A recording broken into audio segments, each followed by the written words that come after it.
Hello viewer, welcome to today's lesson. I'm your lecturer John Kabucho and I'm taking Auditing and Assurance.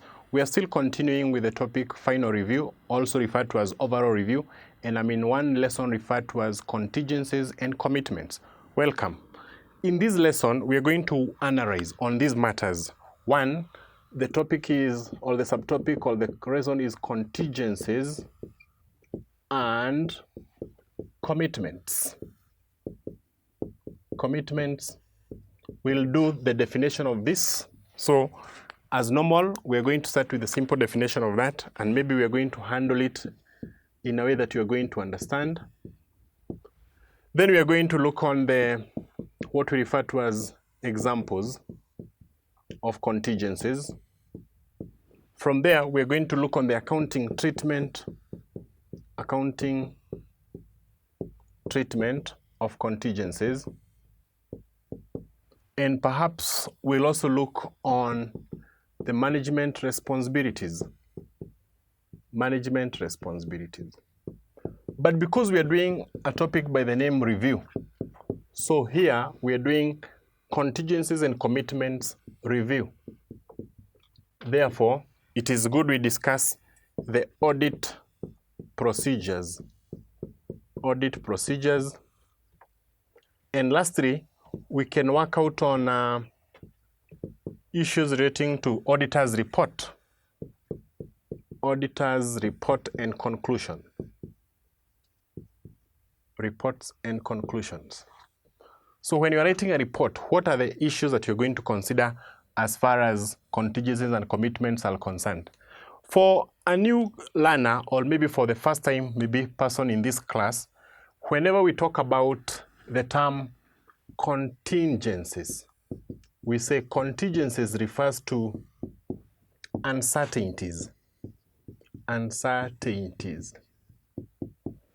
Or you can say, these are what? These are events, you can start like that, which arose out of the past of the company. Which arose out of company's past events. Company's past events. So if you say events which arose out of company's past events, but right now they are what? Liabilities, and whose obligations is uncertain, then you can go ahead and complete the definition. Say, and whose outcome depends on a future uncertain event, not wholly within management control.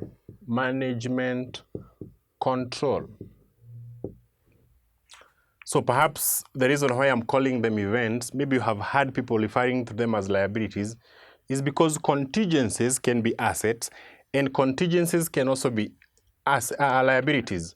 So events, you can decide perhaps to substitute this word with liabilities. You can say these are liabilities which arose out of the company's past events, and whose outcome depend on future uncertain event, not wholly within the management control. If I may go ahead and illustrate, if your past was, let's say, 2016, your present is 2017, your future is 2018. Right now, you are preparing the financial statement because that is your current. And you have come across an event or an obligation. There is an obligation that arose in the past, that is your past, an obligation, a current obligation that arose in the past and whose outcome depends on the future occurrence of an event. future occurrence of an event.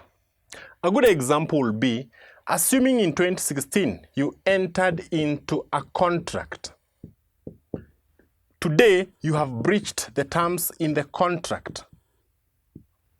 Tomorrow you have been sued, and maybe in the future you are going to compensate, or you may not compensate that particular contractor. That becomes a contingent. So therefore, whenever you are looking at a contingent, look at it as if it is a liability or an asset, because it can bring either cash inflows or cash outflow. If you don't want to use that definition, which I said it means an obligation which arose out of the company's past events and whose outcome depends on future uncertain event not within the management control, then you can even go ahead and put another definition in hand according to the standard, that is International Accounting Standards.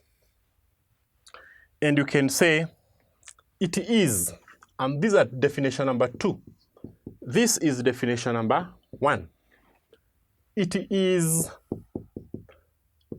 a present obligation. Present obligation that arose out of company's past events, and whose occurrence or non-occurrence and whose occurrence depends on the future. Depends on future outcome of an event. There. If you want to go maybe looking on this definition clearly, perhaps you should try the International Accounting Standard number 37. We call that contingencies and provisions. There you will find another term that has been defined there, and the term is a provision. Whenever we want to define a provision, we say it is a liability. It is a liability of uncertain timing and amount. So it is a liability that we don't know how much is going to fetch and when will it come to become an actual liability. And so the two are related. And that's why whenever we are reading the International Accounting Standard number 37, we say we are working on contingencies and provisions. Contingencies and provisions. In short, I'm introducing you to the auditing of provisions. Now you remember that we covered auditing of provision is the practical audit. So what we are just doing is just we are repeating, but we are also presenting this one in a different category of events. So those particular events that arose in the past, came in the past, but now, right now, there are obligations which we don't know what they are going to become, but in the future, we can be able to go ahead and determine whether they are going to become an actual liability or not. I had earlier said that we are going to look on the examples of those particular events, and I'm going to list a large number of examples here, perhaps which you can be able to go ahead and work for. If you have a pending legal suit, you have been sued, the question should be, why have you been sued? It is because you breached a contract or the terms in the contract that you had signed some years ago. Therefore, whenever we say examples of contingencies, one will be pending litigations, pending legal suits. So you're in court. If you go to the court, something that you need to realize about the court is that you may not be able to know how much the court is going to tell you to pay. You will always remain with uncertainties about the outcome of the court petitions. So it's always good whenever you have a matter in the court, you first of all assess the likelihood of that occurrence of the event occurring.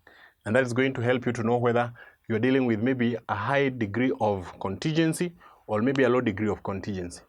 If there is a dispute in the organization, disputes in company operations.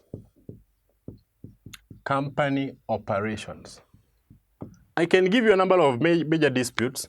Major dispute in a company results from what? One, it is either with the customers,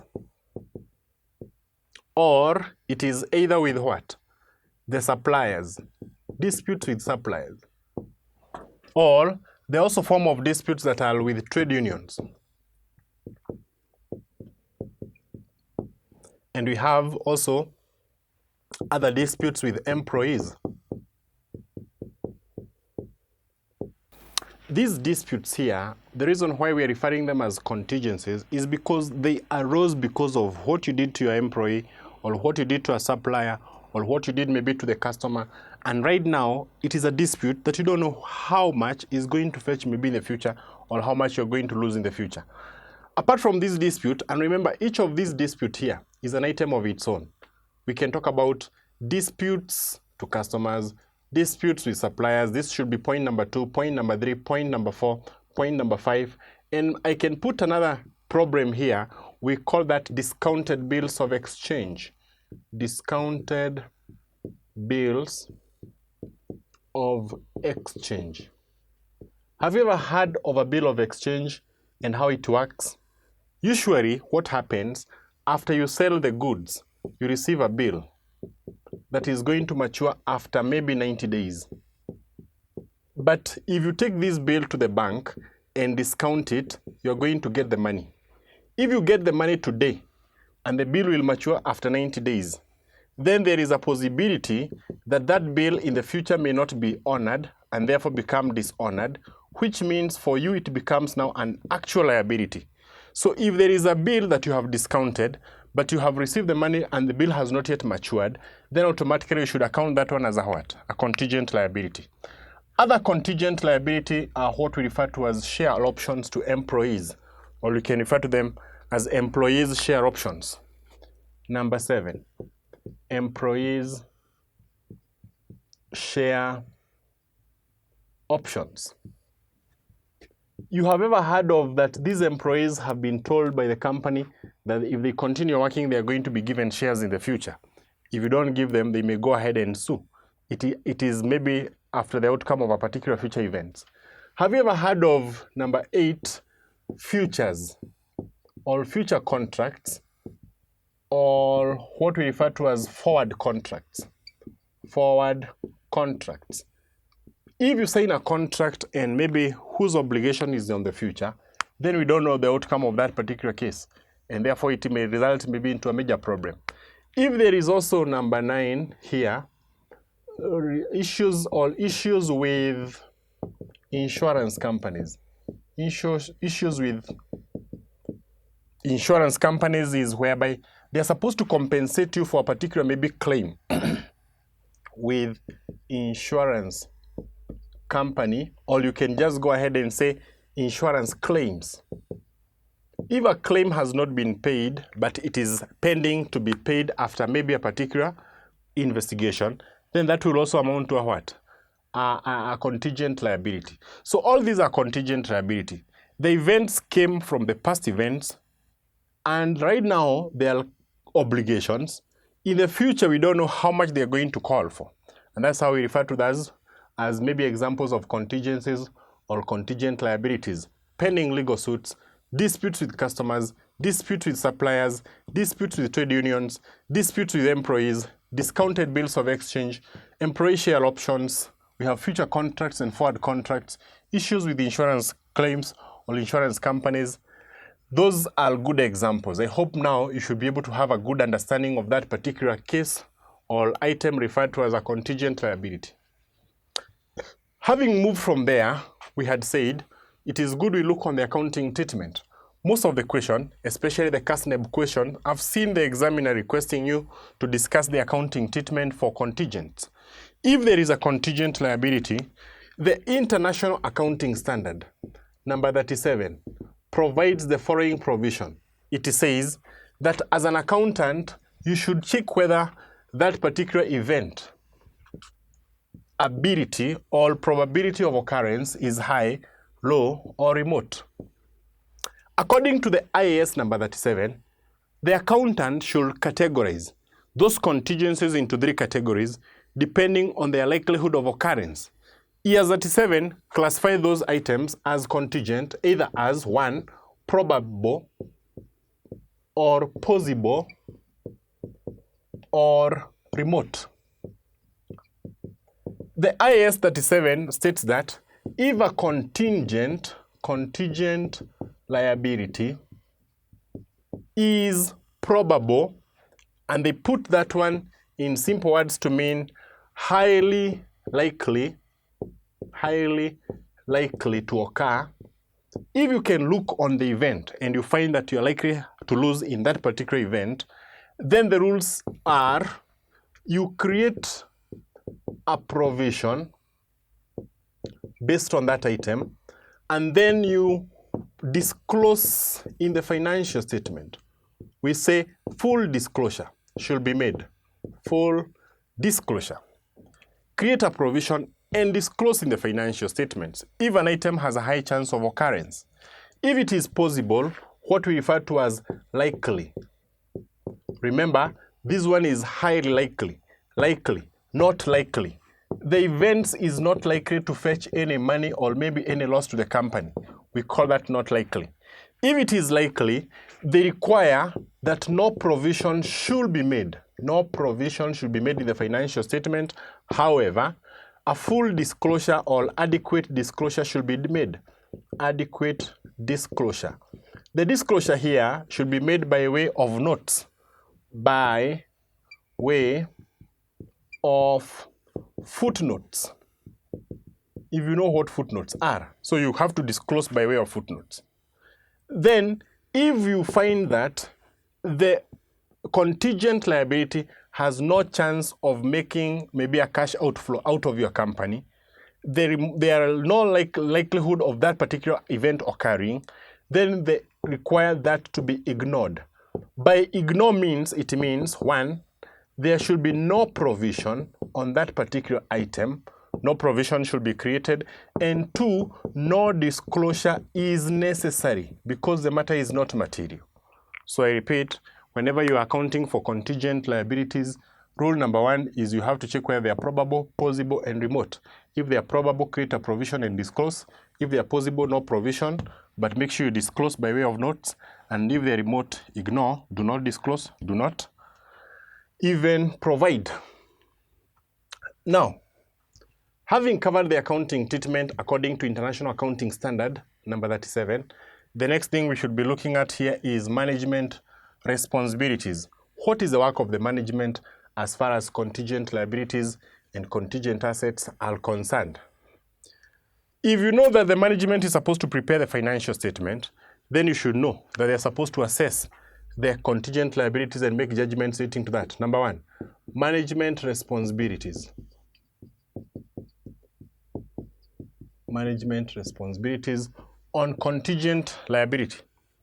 If you are a manager, you are supposed to know that it is your responsibility to make judgment on the accounting estimates.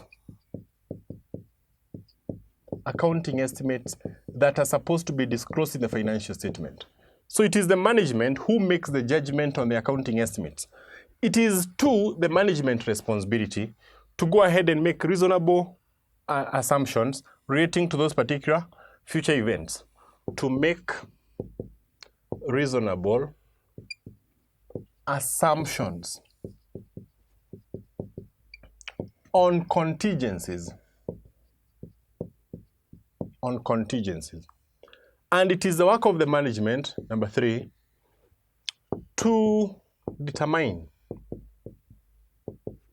the amount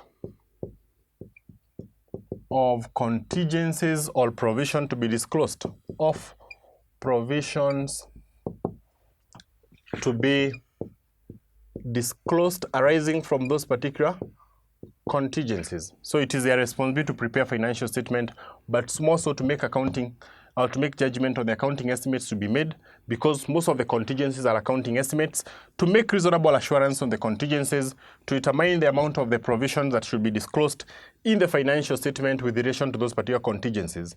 That's the responsibility of the management. Then we can come here to the audit procedure. And this one, I'm going to be discussing the same point that we mentioned when we were doing auditing of provisions, because we are auditing provisions. For me, contingencies are just immature provisions. When they mature, they are called provisions. So we are auditing provisions or we are auditing estimates. When you're doing the audit of estimates or auditing of those particular items, rule number one we should perhaps be asking ourselves is why? Objectives of audit of contingencies. What do you want to confirm? This, remember, when I was discussing this one, I said most of the answers relating to objectives comes from the topic, we call that assertion under the audit evidence. If you're auditing those particular contingencies, rule number one is to ascertain whether they did exist or they occurred. To confirm existence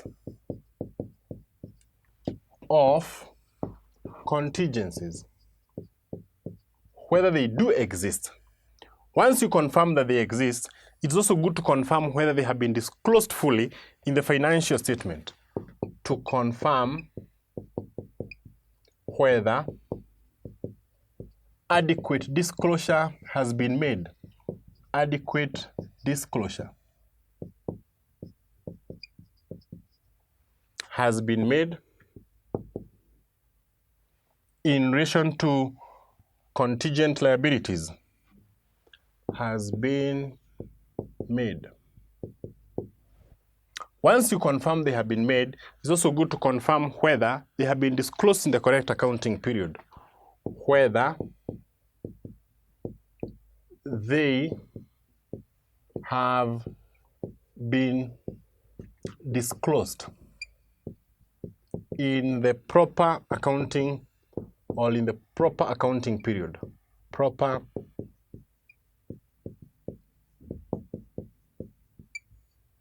there. So as you can see, this one is what we refer to as cutoff. This one we call it disclosure.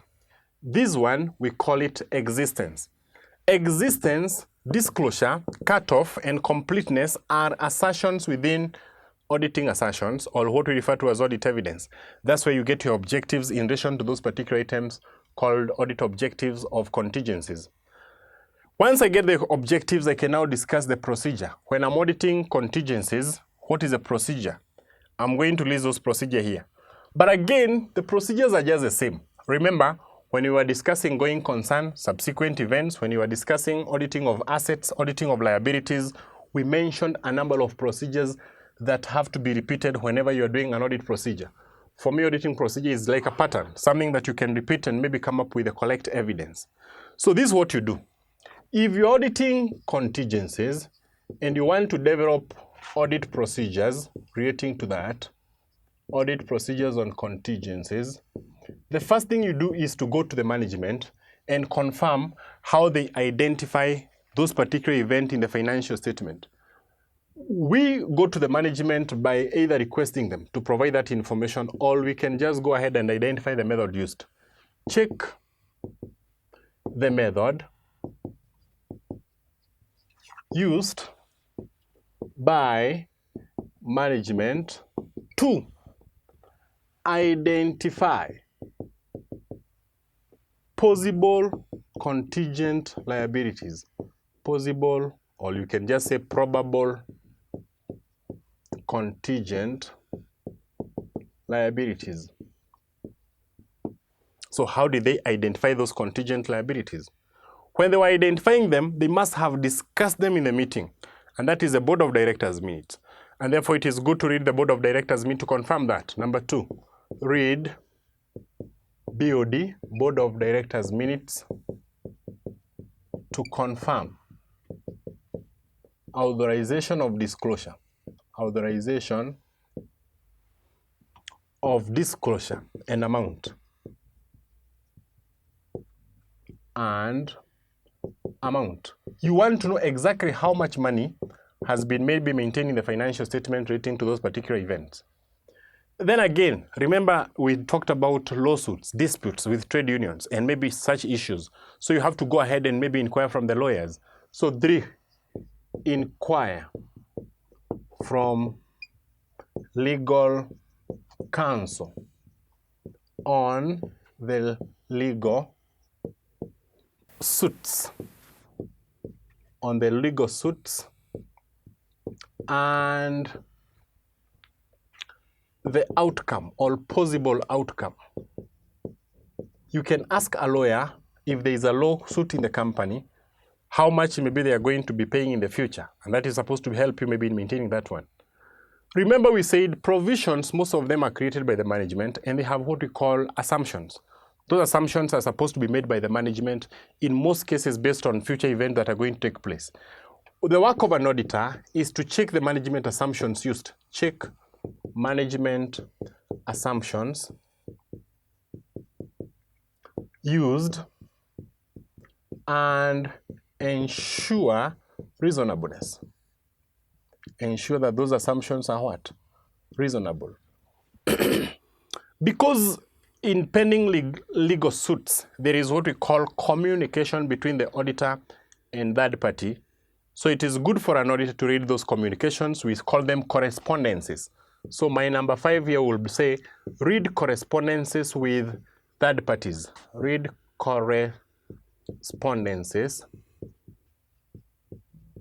with third parties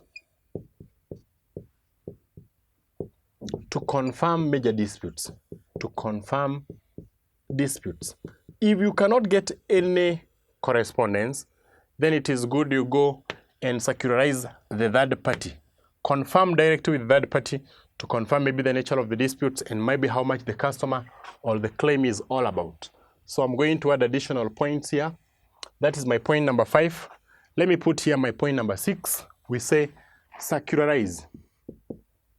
Circularize the third parties, especially in a lawsuit, to confirm the nature of the contingency. To confirm the nature of contingencies. Because contingencies are based on the future events which may or may not occur, it is good as an auditor, after you leave the organization, you come back later, after maybe 3 or 4 weeks, to confirm whether that event actually took place and maybe what was the outcome. That will also help us maybe in the adjustment of that item. This says review subsequent events. Review subsequent events. With respect to what? With respect to contingent liabilities. With respect to year-end contingencies. There. Because these items were supposed to be either analyzed as probable, possible, and remote, check the accounting treatment and the basis of determining whether they are probable. Check the accounting treatment and ensure it is adequate. And ensure it's adequate and complete. Lastly, there was a point I told you can always use it. We call it requesting management representation, and perhaps in our later lessons is going to be that main topic. This one is request management representations letter. Management representations letter on contingencies and provisions. This is my point number 6, 7. I have 8 and I have 9 points. And I think those are enough, or they, for now, enough for the issues of auditing, audit procedures on contingencies. These procedures, if you go through them and perhaps you repeat the one on the cases of going concern together with the subsequent event, you realize that most of them have been repeated. It's only that we are just introducing additional word here, contingencies, contingencies, and contingencies, to make them much different from all the other areas. The last part perhaps I should discuss here in relation to this is on issues relating to reporting. When you are drafting a report, what type of opinion should you go ahead and disclose or give as far as this matter is concerned? This, I may say, I may have covered it somewhere else because I had mentioned it in the case of going concern. In the case of going concern, if you remember very well, we did mention that whenever there is a significant uncertainty, the auditor should check whether it has been fully disclosed or whether it has not been disclosed in the financial statement, and then go ahead and put it in the financial statement. Let me go ahead and come up with a small diagram here that is discussing about reporting and conclusions. On what? On contingent liabilities. If you are an auditor and you're checking contingent liability and you identify a contingent liability in the financial statement that has not been fully disclosed or that has been disclosed, then you have to go ahead and write a report differently. So, if a contingent liability exists,